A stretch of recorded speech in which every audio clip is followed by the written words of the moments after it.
I used to goon to my cat and now I'm spiraling because she's pregnant. I can't believe I'm typing this. I've never admitted this out loud, not to a friend, not to a therapist, not even to myself really. But I have to get it out before I do something I can't take back. Started when I was 19. That was the year everything went downhill. My dad bailed when I was 12, and my mom is a nurse who works back-to-back shifts. I had no siblings, no friends, and no future. Just me, my laptop, and an endless stream of porn. At first it was normal. Vanilla stuff. But the hours got longer. The kinks got weirder. Soon I was edging for 8, sometimes 10 hours straight, starving and shaking but unable to stop. I got into the goon lifestyle, forums, Discord servers, brainwashing loops. They'd call it ruining your dopamine, like it was a badge of honor. I was wrecking myself for nothing. And then, I started noticing Luna. Luna is my mom's cat. She's this perfect little white Persian with these big blue eyes and this soft, silky fur. She was like a tiny living angel in my bleak little world. She'd curl up next to me on my bed, purring while I scrolled through videos and stroked myself raw. At first it was just comforting having her there. But my brain, fried and twisted from years of gooning, started linking her to it. Her purrs became background noise for my sessions. The warmth of her body on my legs made me feel like I wasn't alone. I never touched her. Never. But she became part of the ritual. I couldn't get off unless she was in the room. Sometimes I'd call her name softly while edging. I hate myself for that. Even typing this makes me want to rip my own skin off. I thought I was better. A year ago I finally tried to get clean. I deleted all the goon discords, wiped my laptop, went outside for once. I even got a job at a hardware store and tried dating a girl from work.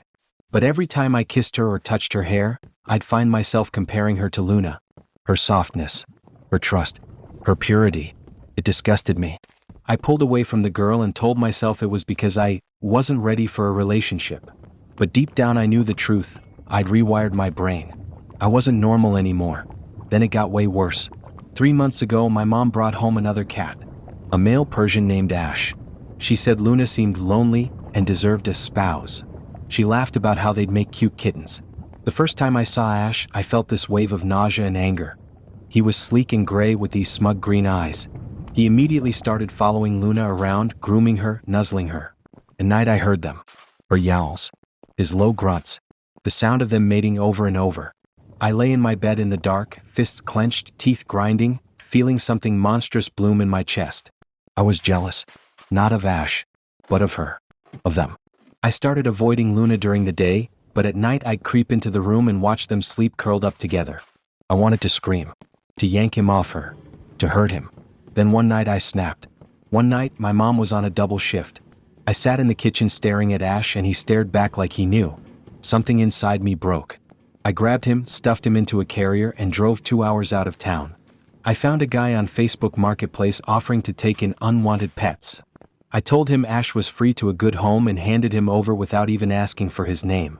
The drive back was silent except for Luna's faint meows echoing in my skull. For a few days I felt lighter. Like I'd fixed the problem. Like Luna and I could go back to the way we were.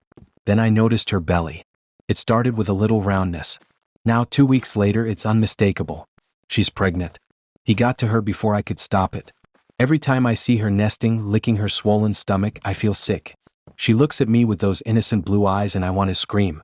I feel betrayed. Like she let him ruin her. I know she's a cat. I know this is crazy. But I can't make the thoughts stop. I keep getting dark thoughts. I keep imagining the kittens. Little gray and white things. Proof of her betrayal. I can't stand the idea of them existing. I've had flashes, brief visions of putting them in a bag and tossing them in the river.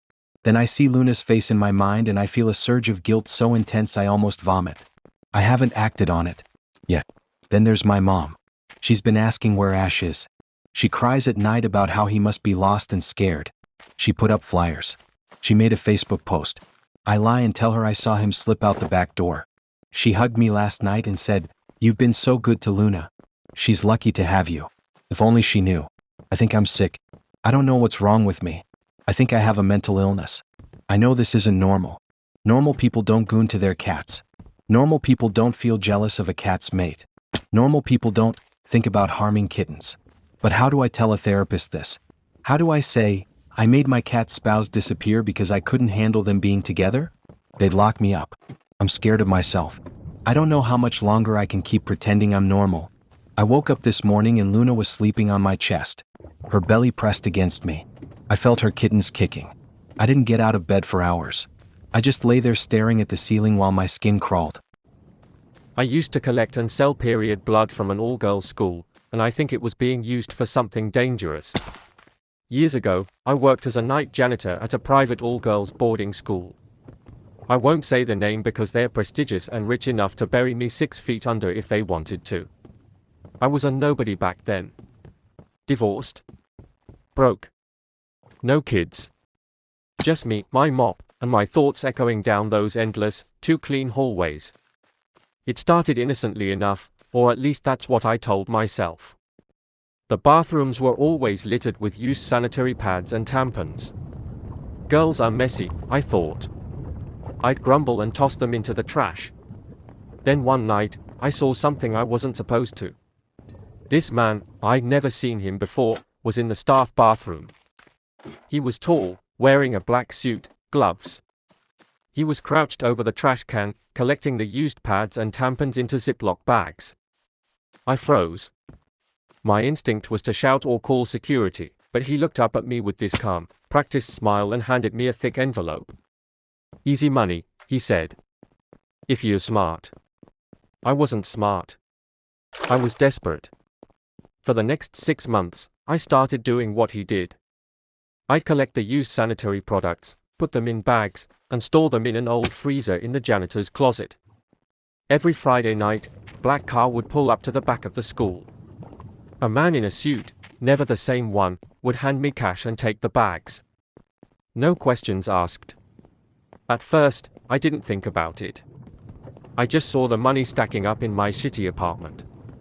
But then I started noticing weird things. The girls changed. Some of them became erratic. Arguments turned violent over nothing. One girl scratched her roommate's face so badly she needed stitches. Another was found standing barefoot in the snow at 3 a.m., muttering about voices in the walls. A group of friends who were inseparable suddenly stopped speaking to each other overnight. And the dreams. Every night I worked, I'd dream of them. The girls, lined up in the hallways, bleeding from their eyes, mouths, and between their legs. They'd whisper things I couldn't understand. One time I woke up with bloody nosebleeds. Then one Friday, I saw one of the buyers take a bag from the trunk. He opened it right there under the dim security light. I swear to God, he inhaled deeply like he was savoring wine. And then he whispered something into the bag. His voice was too low for me to hear, but every light in the parking lot flickered out for a split second. That's when I knew this wasn't just some fetish or black market stem cell research. Something else was going on. I tried to quit. But they told me I couldn't. Then one morning the principal announced new CCTV cameras had been installed around the school, for the students' safety. That night, the black car didn't show up. I didn't hear from them again. No calls, no envelopes, nothing. Almost immediately, the students started acting normal again. The fight stopped. No more weird midnight behavior or hospital visits. It was like someone lifted a fog off that place. It's been 5 years since then. I've moved 3 states over, changed my name, but I still get chills when I see black sedans parked on quiet streets. Last month I woke up to find a Ziploc bag on my doorstep. Inside was a used tampon. And a note. "We haven't forgotten. Neither should you." I don't know what they were using the blood for. Rituals? Curses? Binding spells? Whatever it was, I think I was just a small part of something massive. I'm not a religious man. But lately, I've started praying. Because I can't shake the feeling they're going to come for me, and when they do, it won't be for money. I tried to destroy my principal's life, but ended up exposing my own father's darkest secret. I know I sound like the villain here. Maybe I am. But if you've ever had someone like Mr. Collins as a principal, you'd understand. For 2 years, he made my life a living hell. He targeted me constantly, calling me into his office for indecent dressing. accusing me of corrupting others with my behavior, and threatening to suspend me over rumors he probably started. It wasn't just me either. Any girl who didn't fit his image of a perfect young lady was a problem. I tried to ignore him. I tried reporting him. Nothing worked. So, yeah, I decided to ruin him. And it all went so wrong. It started when I found out he had a daughter, Melanie, 2 grades below me. She was the golden child, straight A student, church choir singer, and completely off limits to boys. I thought, what if she wasn't? That's when I approached my friend Jaden. He was older, hot, and reckless, the perfect candidate for what I had in mind. Sleep with her, I said bluntly. Record it. Just enough to prove they hooked up. I'll handle the rest. At first, he laughed. Then he saw how serious I was and shook his head. You're insane. I'll pay you, I said.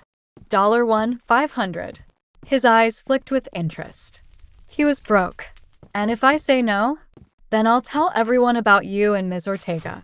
He'd been hooking up with one of our teachers. That was my ace in the hole. He sighed. Fine. But you owe me a drink when this blows up in your face. It worked too well.